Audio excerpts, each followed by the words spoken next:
Hello there, welcome to another episode of the Allotment Dram. This is a series of short videos where we sit and talk about different whiskies in the surroundings of our North London allotment. And you join me today, as you can see, on another lovely sort of early spring afternoon. You know, sunshine, bright blue skies, real chill in the air still though. It's only about 7 or 8 degrees, so it's telling us spring's not quite here yet, but we're getting close. And it kind of feels that everything's sort of starting to kick off. So I've come up here to get a few jobs done just before that really gets into full force. But of course I am here to talk about whiskey. I'm here to share with you the Allotment Dram. And what is it today, I hear you ask? Well, it's another new whiskey. We've had what seems like a bit of a trot of these new releases. 2021's really sort of started with quite a bang with a lot of new releases, and this one is the Aberlour 14 years old Double Cask Matured, so quite a nice sort of tin that it comes in. And here's the bottle itself, so there we are, lovely. So yeah, quite a sort of stout dumpy bottle, quite like that, with quite classy embossing on the front as well. But what can I tell you about this? Well, this is a new release that goes into the core range of Aberlour, which is quite an extensive range, a very popular whiskey as well. Sits comfortably within the top 10 worldwide in terms of sales and in terms of value and volume of sales as well. Normally around that sort of 6th or 7th place spot, particularly popular in France and America. But sort of widely available across the world, and very well loved whiskey. This one in particular, as I say, joins the core range. It's 14 years old, it's double cask matured, and it's bottled at 40%. And the double cask part refers to the fact that it was first in bourbon cask and then in ex-sherry casks. So it's got the mixture of those two things there. But what can I tell you about Aberlour? Well, the distillery itself, pretty old distillery. It's been there since 1879. It was founded by a gentleman called James Fleming, and he was a very wealthy person from the local area, and he really helped Aberlour, the village, small town of Aberlour, really sort of kick on with the introduction of modern technology. So it was one of the first places, for example, in Scotland to have electricity and electric lighting in the streets. He also built a bridge across the River Spey. The River Spey runs right sort of alongside the town, almost parallel to the main high street. And he also built a hospital, which is still there actually. If you think of a very small town the size of Aberlour to still have a hospital is unusual these days, and it's actually still named after him as well. So yeah, he was a bit of a pioneer, very wealthy, and he also built and started production at the Aberlour distillery. Aberlour is a lovely spot. It's right in the middle of Speyside. You've got a lot of distilleries within very short distance of the town itself, and it's also the home of Walker's shortbread. So any fans of that, that's where that's made as well. Literally opposite ends of the town, the distillery and the shortbread factory. Yeah, so a lovely spot to find yourself. But that's all very nice, but I think we should open this. We just received the bottle, and as you can see, it's still not open yet, so I'm going to open it live here and talk to you about it. So let's see what we've got. As I say, 40%. I never quite know with these.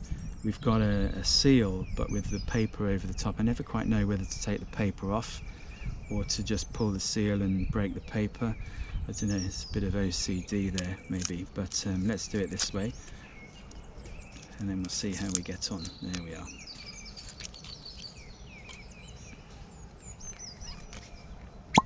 Oh, nice sound, that one. Quite a nice thick stopper there as well.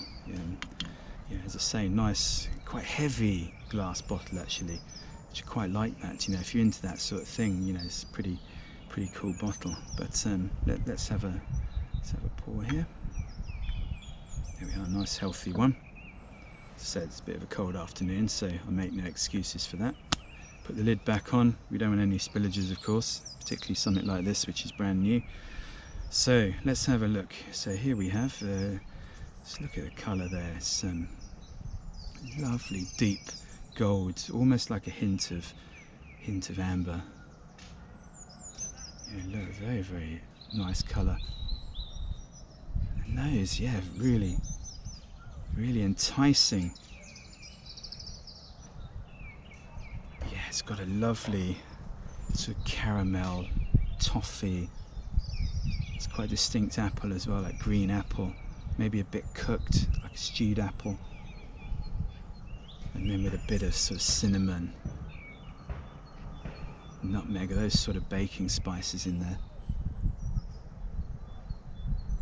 But ultimately quite sweet and quite rich, which is sort of what Aberlour is known for. You know, they predominantly use these sherry casks, so there's a number of distilleries that are known for this style of whiskey. So yeah, very nice. Let's have a taste.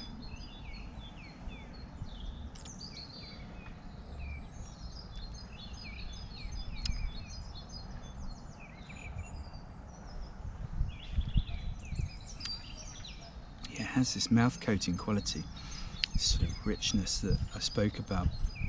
It's maybe a bit more sugary and malty than the nose suggested. It had this sort of caramel sweetness, but here we've got that sort of, you know, excuse me, you know, that the honey, the solid honey that has those sort of crystals in it. It's a little bit like that. It's like a sort of heather honey. There's some vanilla there as well, quite a lot actually.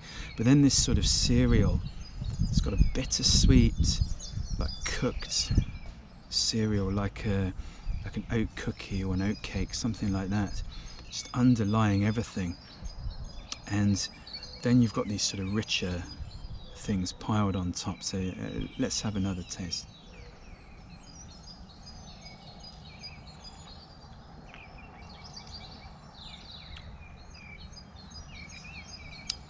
Yeah, now once you get past that sort of initial sweetness and those notes that I mentioned before, then you've now got a sort of dried fruit split into two tracks really. You've got like dried apple and pear, and that those sort of greener fruits are, as I said, a bit more cooked or stewed sort of on the nose, but definitely dried apple now. And then you've got like raisin and sultana there as well, just adding to this sort of roundness and richness. And then finally you've got this really big pinch of these sort of woody spices. So imagine like cinnamon and nutmeg. You've got some like mace as well, allspice. You get the allspice berries and you crush them. It's just like that. So yeah, it's delicious, it's warming, it's rich and rounding and mouth coating. So yeah, not a bad addition to the range, I think. You know, 40%. You know, some people would say, oh, maybe it could be a bit higher, but you know, this is catering for these core markets. You know, the sort of core whiskey drinkers. And, you know, Aberlour do some lovely higher strength, cask strength ones. The Abuna, for example, is a bit of a cult classic. It comes out in different batches, as this will actually. This is, as you see, batch number 2. So the first batch came out sort of late last year. This is the second batch, which has come out just very recently indeed. So they also do some limited editions at higher strength as well. So that's for fans of that style of whiskey, but really what they're catering for is this sort of mass market, and you know, Aberlour do it very well.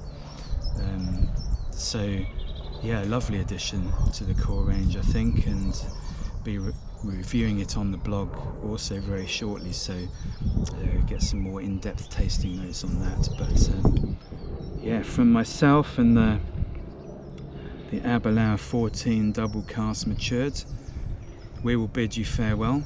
We'll get on with a couple more jobs while it's such a lovely afternoon, and we'll speak to you again very soon. Cheers now.